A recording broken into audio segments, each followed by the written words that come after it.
you mentioned that we live in a post-war world. You lived in a very immediate way in a post-war world, in that you were playing in Yes. bomb craters in London when you were a child. I think my particular generation, I'm mid-70s now, did grow up with the shadow of this war all around it and the effects of the war all around it. When we saw that physically, we saw it in the buildings in which we did make the most wonderful playgrounds. There's no doubt about that. You had the house I lived next door to in a place called Phil Beach Gardens in London, had been bombed. And if you go along this street now, you can see most of the houses are fine. And then you'll come to this block of new flats. And that was my playing place, and it was wonderful because you could climb through the fence, and you could go down into what had been the basements of the houses, and you could make dens down there, and you could climb the walls and do bird nesting, and you could play at war.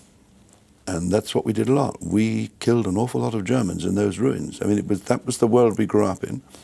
And then when you went down the corner of the street to get your groceries or your sweets or whatever, there was always a man sitting outside, and he did have one leg with a trouser leg curled up.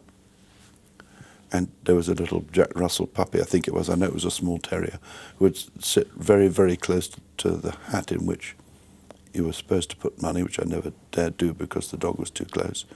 But he had his medals up always. And I knew this was an old soldier, so bit by bit, you realised that this building had been knocked down, that someone had lost his leg. There was a photograph of the family on the family mantelpiece at home in the sitting room of an uncle of mine who was killed in the Second World War.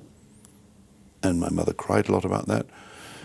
And all that I knew was very, very important. I didn't really understand about the loss until I was about 7 or 8, I suppose. As bit by bit, all these things added up to war being this really destructive sort of typhoon which hits a country. And in my case, and in many, many cases, it also wrecked the family because my father went off to the war. And he did come back, but when he came back, my mother had taken up with another soldier. So I had a stepfather, so the family was split up, and this happened again and again and again. So it split families, it knocked buildings down, it removed legs, it killed uncles, and bit by bit you realised that it was this dreadful, dreadful thing. And so you grew up with the story of that, the myth of that in your head, and I suppose it's not surprising all these years later that I've written quite so many books about the effect of war on all of us.